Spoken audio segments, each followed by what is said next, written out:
Hi, the title of my paper is Carter, Catholics, and Abortion.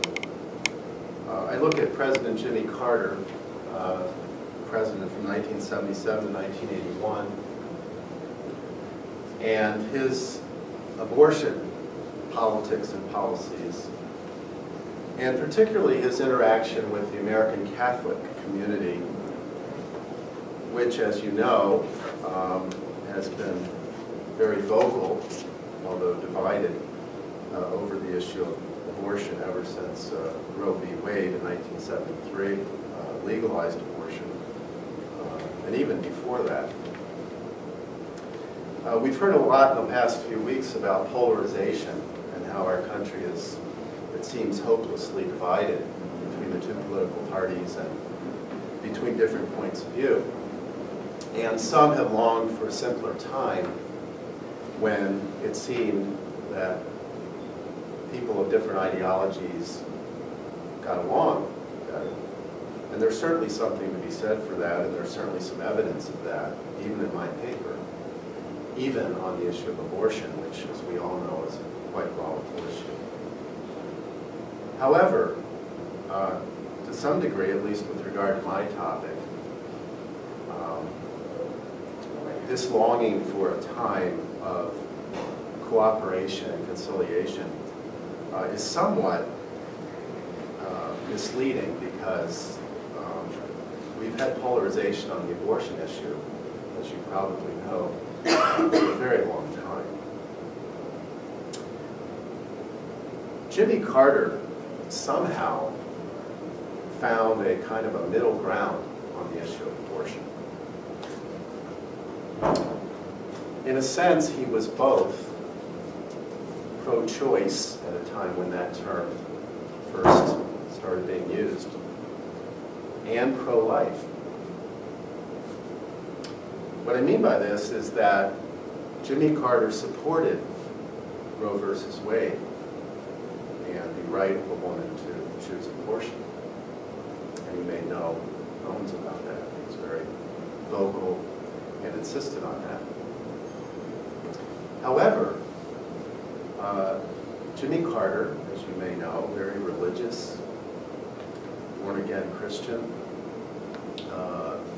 was personally opposed to abortion. And his opposition to abortion went beyond his personal feelings. As president, he opposed federal funding of abortion. So year after year, he signed what was known as the Hyde Amendment, named after Catholic Republican Representative Henry Hyde of Illinois, which outlawed federal funding of abortion, particularly for the Medicaid program. So in my paper, I look at, first, the cooperation that took place between Carter and pro-life Catholics, and not all Catholics are pro-life.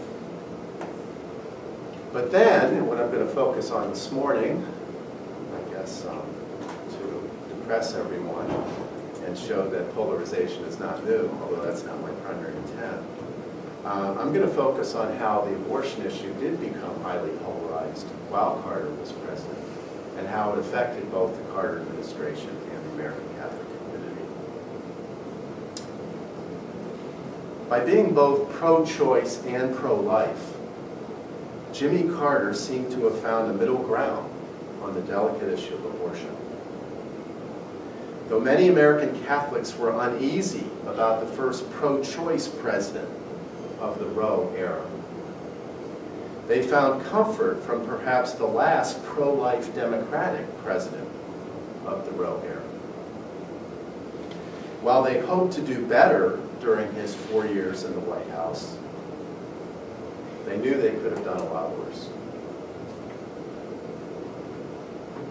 Others seemed determined that the country do a lot worse. Despite the best efforts of the president and the American Catholic bishops to secure a civil discourse on abortion, too many of their ostensible allies adopted a frightening rigidity which would pollute the debate well past the Carter presidency and seemingly beyond the point of no return. Quote, during the recent election campaign, for the first time, the abortion issue received widespread public attention and became a highly visible national issue, which most political analysts have now recognized as serious and lasting, unquote. That was New York Cardinal Terence Cook reporting to his fellow bishops in November of 1976 after Carter's election. Quote, this is advantageous because it raises the level of public awareness regarding the abortion issue and the constitutional amendment to ban abortion, which the bishops at least ostensibly were supporting. However, it does not necessarily deepen the public understanding, unquote. That was a colossal understatement. Too many of the bishop's fellow pro-lifers would poison the burgeoning public discussion of abortion. Quote, when the United States Supreme Court legalized abortion 5 years ago, unquote, Lawrence, later president of Abortion Rights Mobilization, complained in January 1978, quote, none of us who had struggled for so long about abortion rights could have predicted that this would soon polarize the nation. Later cited a raid on a Norwich, Connecticut Planned Parenthood clinic and a protest in Washington, D.C., in which the demonstrators chained themselves to the furniture in the clinic waiting room. In May 1978, a half-dozen children and adults representing Friends for Life invaded a Chicago abortion clinic where they read a Mother's Day proclamation to a sobbing patient. In Portland, Oregon, 2 van loads of parochial school children shouted, quote, murderers, murderers, at women leaving the clinic. In Anchorage, Alaska, 4 protesters chained themselves to a bed at a clinic. Ohio, Nebraska, and Minnesota abortion clinics went up in flames. An Arizona abortion doctor discovered gum in his office door lock, bullet holes in his car, and poison in his dog's food. Later lamented that, quote, the immediate losers from the rise in fanaticism are the poor, unquote, being denied access to abortion services. But, quote, the long-term victim may be the First Amendment, unquote. The editors of America, the Jesuit periodical, were more succinct, quote, it's hard to keep that cheery smile going, they observed, when the other side is calling you a murderer or a fascist. So many abortion rights proponents stopped smiling.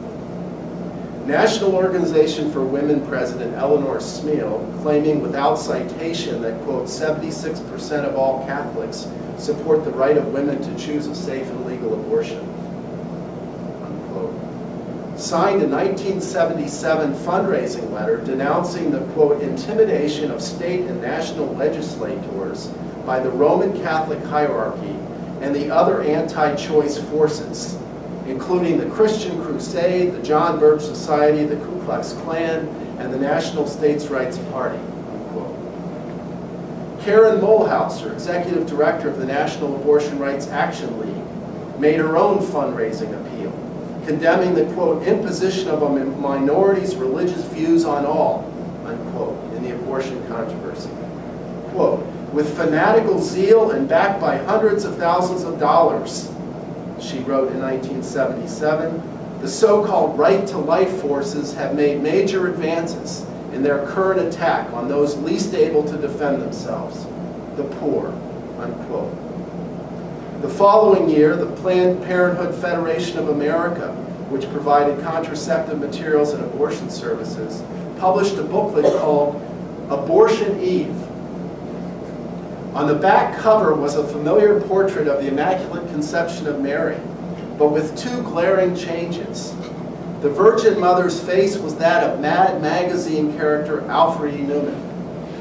And the caption below the image was, quote, what, me worry?